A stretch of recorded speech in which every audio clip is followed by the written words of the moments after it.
Coyote tries to steal the honey. At the beginning of the long days of summer, Coyote had seen Bear slowly walk up to a lonely tree that sat in an open field. The branches of this tree remained bare throughout the warm months.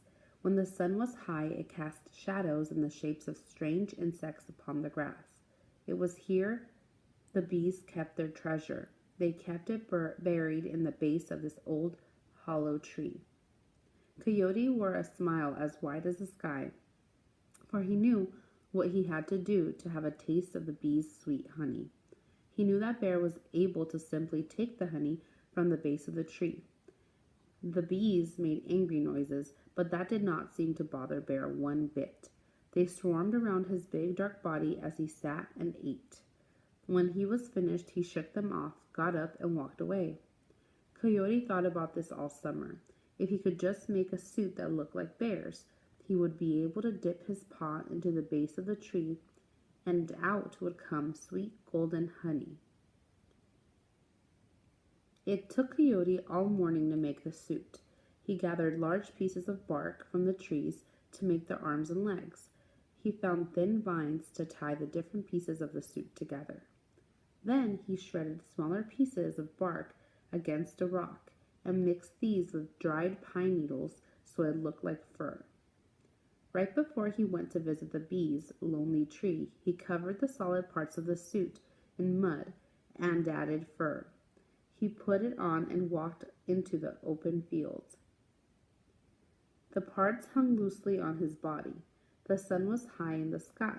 The shadows danced. Coyote could not see what he looked like, but he imagined his shadow matched that of Bear on the day he took the honey. As he neared the hollow tree, he heard a growing hum. He made a similar noise, and he saw one or two bees land on his bear suit.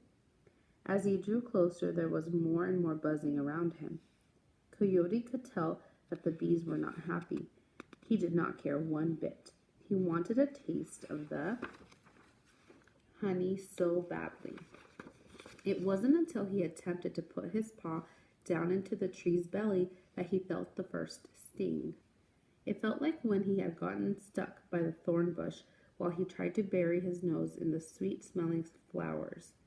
As his paw sank deeper into the tree and the buzz grew louder, Coyote began to feel more and more sharp pains. He yelped and drew his paw away, but the buzzing and pain just grew.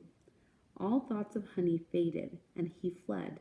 He was nothing more than a howling spot of darkness moving quickly across the field.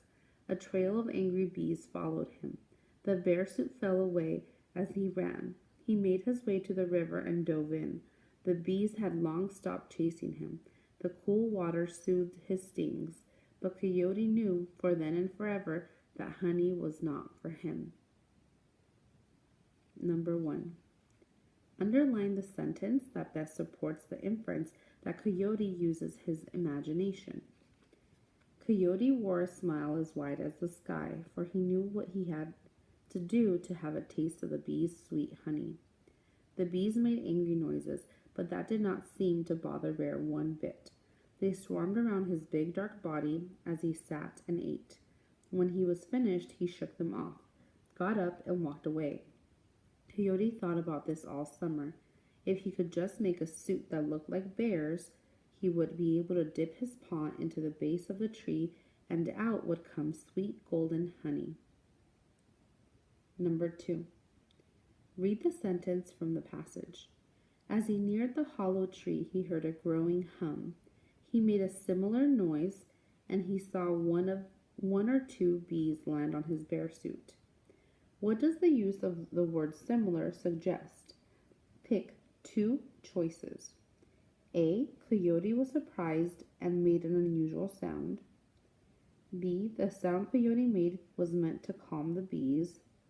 C. Coyote made a sound like a bear growling to tease the bees. D. The sound Coyote made blended in with the sound of the bees. E. The sound Coyote made was very loud to scare away the bees. Number 3. The setting of the story is most likely select 2. A. Summer. B. Winter. C. Fall. D, a forest, E, a desert, F, a lake. Number 4. What sentence best describes the lesson that Coyote learns in the passage? A, Coyote learns that he did not like the taste of honey after all. B, Coyote learns that the skills bears use to get food in the wild. C, Coyote learns how to make a bear suit out of materials in the forest. D, Coyote learns that he should not try to take things that belong to others. Number 5. Choose 2 sentences that should be included in a summary of the text. A, it was summer and Bear was at the base of the tree eating honey. B, Coyote disguised himself as a bear to try to get honey from the bees. C, the bees were angry with both Coyote and Bear when they took honey. D, Coyote was stung by a bee and regretted ever trying to take the honey. E, Coyote quickly fled from the tree and cooled his stings.